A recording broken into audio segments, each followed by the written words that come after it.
Good evening and welcome to the Nevis newscast. Today is Wednesday, October 21st, 2015. I'm Donis Wilkinson Keynes. Premier the Honorable Vance Amory says the Royal St. Christopher and the Nevis Police Force has assured him that it will conduct a thorough investigation of the events which led to the death of 17-year-old Philo Wallace of Hamilton Estate on Saturday, October 17th. Premier Amory made the remark as part of a televised statement broadcast earlier this evening. He also reached out to the family of Philo Wallace. I also spoke to the father of the victim, Mr. Rafi Wallace, whom I think everybody knows is a very good friend of mine. And I sought to express my condolences. The shock of this incident, I know, would strike Mr. Wallace very devastatingly, knowing the relationship he had with his son and knowing the hope which he had of his son achieving greatness as a cricketer. The Premier noted that he had been in constant discussion with the police over the weekend and sat in on the press conference held by the police on Monday, October 19th. He said he believes that with the attempts which the government has made to involve additional external support for the police, there will be a thorough investigation of the extent of the events which led to the shooting. But even as we think and console the family of the victim, let us spare thought for the police officer. Let us seek not to be judgmental, even as we grieve. Let us know that the investigation has to be done, and I expect that it will be done as speedily as possible to bring a resolution to this event. The police high command, as they answered their questions from the press, gave certain assurances. And I know that based on our discussions, that there will be new thought put into how they will deal with the discipline, how they will deal with the management of the police force. Premier Amory expressed condolences to the family and friends of Philo Wallace on behalf of himself, the Nevis Island administration, and the federal government. Prime Minister the Honorable Dr. Timothy Harris has promised that his government will restructure the People Empowerment Program, PEP, responding to a question on the future of the PEP posed by a journalist at the Prime Minister's monthly press conference on October 13th. Prime Minister Harris disclosed that the 2016 budget will facilitate some changes to the PEP. He said the program should be about skills advancement and underscored the importance of such a program to train nationals in priority areas. PEP really should be about skills enhancement, ensuring that where there is a dearth in our country of certain skill sets, that people are being trained to be able to do those things, he said. Prime Minister Harris explained that the reformation of the PEP would alleviate the practice of having persons on the PEP for an extended period of time. He also shared the view that the program should ideally provide participants with the soft skills that are required at the workplace as well: punctuality, a sense of responsibility, and an appreciation of what a fair day's labor is all about. Prime Minister Harris said the PEP will not be dismantled, but that his government will recreate the program to ensure that every citizen is prosperous and has a fair share.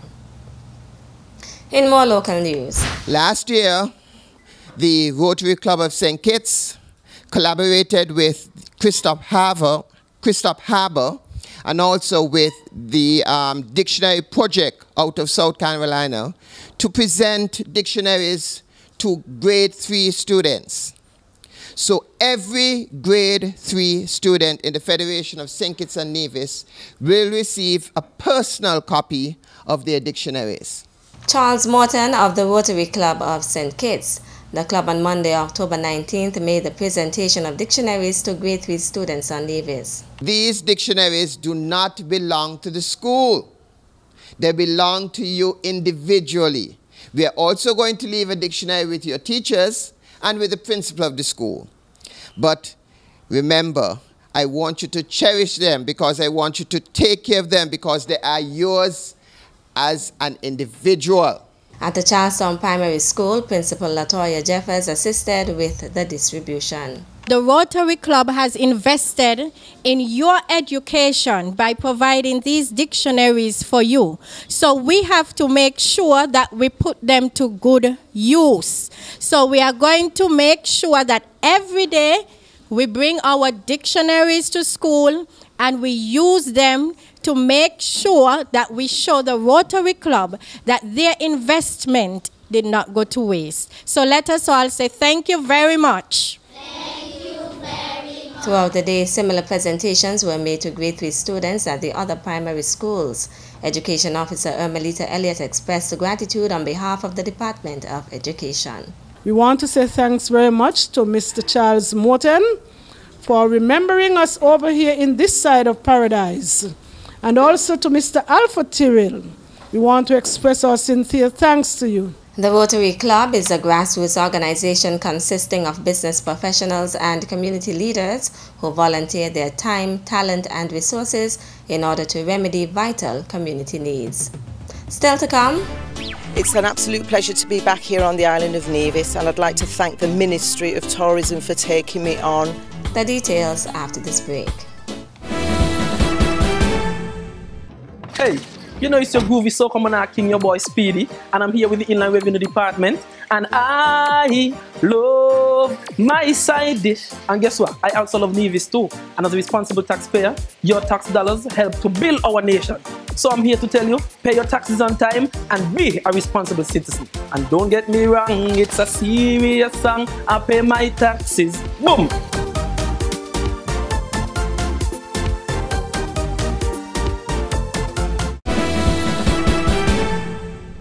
Welcome back. The Nevis Post Office Services is doing its part to give a lift to the island's school environs through its tree planting project. 2 schools received the gifts yesterday, Tuesday, October 20th, when the project was launched. It gives me great pleasure, therefore, to perform this simple task on behalf of the staff at the Nevis Post Office Services to present this flamboyant tree to the staff and students of the St. Thomas's Primary School. It is our sincerest hope that this tree will grow rapidly in height, hand in hand with your school and in the near future. Add to the ambience while providing shade for staff and students alike. Sincerest thanks is hereby extended to the Department of Agriculture, who willingly donated the plants and prepared the holes in order to make this venture the reality it is today. Special mention is made of Mr. Amory and staff, who graciously assisted the Department of Education for allowing us to assist in the beautification of the schools. Norlene Smithen is the principal of the St. Thomas's Primary School. On behalf of the staff and pupils of the St. Thomas's Primary School, we say a heartfelt thank you to you for this flamboyant tree. It is well needed. As you can see, it will enhance our field and it will provide shade for our children. Continue to enjoy World Postal Day. Thank you very, very much. Meantime, a similar presentation was also made to the Charlestown Primary School. Latoya Jeffers is the school's principal. On behalf of the students and staff of the Charlestown Primary School, I would like to say thank you to the personnel of the St. Kitts and Nevis Postal Office for this contribution to our school. Thank you very much for donating to the beautification of our school. Thanks. The tree planting project is part of the Postal Services activities held in celebration of the 46th Annual World Post Day. 5 schools are expected to benefit from the initiative over the next 2 years. The Ministry of Tourism today introduced the newest addition to its staff. Assistant Secretary in the Ministry of Tourism, John Hanley, announced that Sheila James is now the Ministry's Communications Officer. There's a lot going on at the Ministry of Tourism, and we feel that it is very important for us to clearly communicate to our stakeholders and to you, the general public, all of the many accomplishments in the tourism industry here in Nevis. And we are confident that Ms. James can do a great job at that. So, Ms. James, welcome to the Ministry of Tourism. Thank you very much, Mr. Hanley. You would recall that several months ago we had Ms. Hazel Francis, and one of the main aspects of her work was the much acclaimed television series on the tourism trail. And Ms. James is going to be continuing that, and I'm sure that that is something that everyone looks forward to, and we are really glad to have Ms. James on board.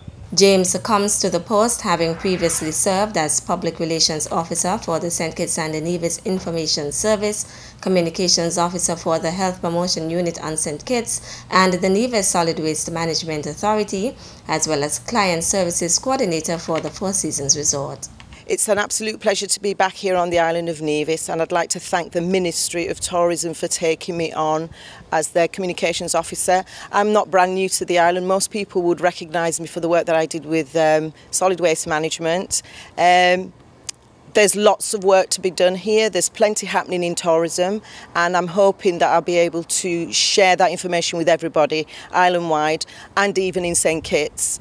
It's going to be exciting. I am open to all kinds of opportunities and presentations, and I do hope with the support of my team that I'll be able to bring it to you. As Communications Officer, James is expected to effectively liaise between the Ministry of Tourism and its stakeholders, publicize and promote special events organized by the Ministry, assist in the domestic marketing of local attractions managed by the Ministry, create campaigns to promote environmental pride, and promote tourism projects and products.